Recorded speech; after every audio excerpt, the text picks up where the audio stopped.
ನಮಸ್ಕಾರ. ನನ್ನ ಹೆಸರು Ramesh Shivanna.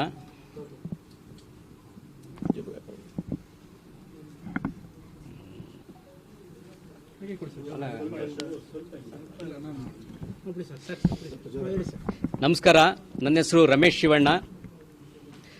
India green energy expo 2024 ಇದನ್ನು ನಾವು Bengaluru international exhibition centre Tumakuru ರೋಡಲ್ಲಿ ಜೂನ್ 3, 4, 5, 2024ರಲ್ಲಿ ನಾವು ಇದನ್ನು ಕಂಡಕ್ಟ್ ಮಾಡ್ತಾ ಇದ್ದೀವಿ.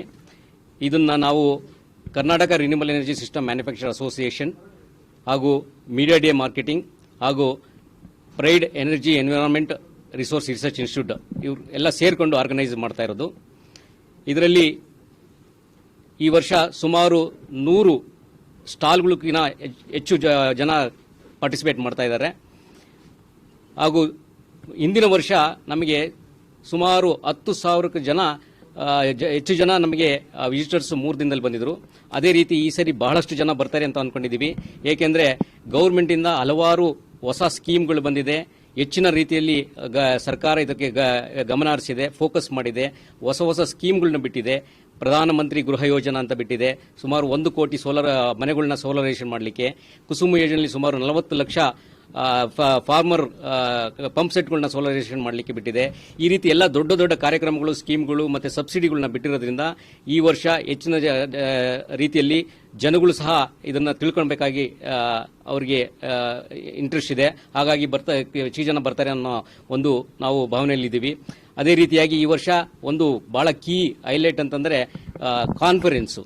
ನಾವು ಈ ವರ್ಷದ ಕಾನ್ಫರೆನ್ಸ್ನಲ್ಲಿ the game changer for vision 2030 for the achieving the 500 gigawatt target of the government of India.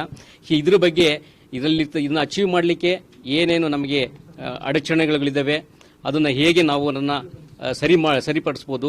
ನಮ್ಮ ಇಂಡಸ್ಟ್ರಿ ಎಲ್ಲ ಸ್ಟೇಕ್ ಹೋಲ್ಡರ್ಸ್ ಸೇರಿ ಇದರ ಬಗ್ಗೆ ಡಿಬೇಟ್ ಮಾಡ್ತಾರೆ. ಆ ಡಿಬೇಟ್ ಮಾಡಿ ಪ್ರತಿಯೊಬ್ಬರಿಗೂ ಅವೇರ್ನೆಸ್ ಕ್ರಿಯೇಟ್ ಮಾಡ್ತಾರೆ. ಮತ್ತು ಹೊಸ ಟೆಕ್ನಾಲಜಿನಲ್ಲಿ ಪ್ರೆಸೆಂಟ್ ಮಾಡ್ತಾರೆ. ಮತ್ತು ಹೊಸ ಟೆಕ್ನಾಲಜಿಗಳು ಏನಿದಾವೆ ಅದು ಸಹ ನಮ್ಮ ಕಾನ್ಫರೆನ್ಸ್ನಲ್ಲಿ ವಿಷಯ ಪ್ರಸ್ತಾಪ ಮಾಡ್ತಾರೆ. ಹಾಗೂ ನಮ್ಮ ಈ ಹೊಸದಾಗಿ ಬಂದಿರತಕ್ಕಂಥ ಎನರ್ಜಿ ಸ್ಟೋರೇಜ್ ಇರ್ಬೋದು, ಗ್ರೀನ್ ಹೈಡ್ರೋಜನ್ ಇರ್ಬೋದು, ಮತ್ತು ನಮ್ಮ ದೇಶಕ್ಕೆ ಬರ್ತಕ್ಕಂಥ ಇನ್ವೆಸ್ಟ್ಮೆಂಟು, ಈ ಒಂದು ಎನರ್ಜಿ ಟ್ರಾನ್ಸಿಷನಿಂದ ಆಗ್ತಕ್ಕಂಥ ಇನ್ವೆಸ್ಟ್ಮೆಂಟ್ ಏನು, ಮತ್ತು ಈ ನಮ್ಮ ಎಕಾನಮಿ ಗ್ರೋ ಆಗಬೇಕಾದ್ರೆ ದ ಗ್ರೀನ್ ಎನರ್ಜಿ ಎಕಾನಮಿ ಹೇಗೆ ಮಾಡ್ಬೋದು, ಮತ್ತು ನಮ್ಮ ಇದಕ್ಕೆ ಜಾಬ್ ಆಪರ್ಚುನಿಟೀಸ್ ಏನಿದೆ, ಈ ಒಂದು ಟಾರ್ಗೆಟ್ ನಾವು ಅಚೀವ್ ಆಗಬೇಕಾದ್ರೆ ಸುಮಾರು ನಮ್ಮ ಭಾರತದಲ್ಲಿ ಎಸ್ಟಿಮೇಟ್ ಮಾಡಿರೋ ಪ್ರಕಾರ ಸುಮಾರು 3 ಕೋಟಿ ಜಾಬ್ ಎಂಪ್ಲಾಯ್ಮೆಂಟ್ ಕ್ರಿಯೇಟ್ ಆಗುತ್ತೆ. ಸೊ ಈ ಎಲ್ಲ ವಿಚಾರಗಳನ್ನ ನಾವು ಈ ಒಂದು ಕಾನ್ಫರೆನ್ಸ್ನಲ್ಲಿ ಪ್ರಸ್ತಾಪ ಮಾಡ್ತೀವಿ. ಸೊ ಆದ್ದರಿಂದ ತಾವೆಲ್ಲರೂ ದಯವಿಟ್ಟು ಇದಕ್ಕೆ ಸಹಕರಿಸಬೇಕು ಮತ್ತು ನಮ್ಮ ಜೊತೆ ಈ ಒಂದು ಕಾರ್ಯಕ್ರಮವನ್ನು, ಈ ಒಂದು ಎಕ್ಸಿಬಿಷನ್ನ ಸಕ್ಸಸ್ಫುಲ್ ಮಾಡಲಿಕ್ಕೆ ಕೈ ಜೋಡಿಸಬೇಕಂತ ಪ್ರಾರ್ಥಿಸ್ಕೊಳ್ತೀನಿ. Renewable energy Karnataka renewable energy manufacturer association 2014ರಿಂದ ಈ ಒಂದು ರಿನ್ಯೂಬಲ್ ಎನರ್ಜಿ ಸೆಕ್ಟರ್ಗೆ ಬಹಳಷ್ಟು ಕೊಡುಗೆಗಳನ್ನ ಕೊಟ್ಟಿದೆ. ಇಂಡಸ್ಟ್ರಿಯ ಸಮಸ್ಯೆಗಳನ್ನ ಮತ್ತೆ ಈ ಒಂದು ರಿನ್ಯೂಬಲ್ ಎನರ್ಜಿನಲ್ಲಿ ಮಹತ್ತರವಾದ ಸಾಧನೆಯನ್ನು ಕರ್ನಾಟಕ ದೇಶದಲ್ಲಿಯೇ 3ನೇ ಸ್ಥಾನದಲ್ಲಿದೆ ಗ್ರಿಡ್ ಇಂಟರಾಕ್ಟಿವ್ ರೂಫ್ಟಾಪ್ ಸಿಸ್ಟಮ್ ಅಲ್ಲಿ.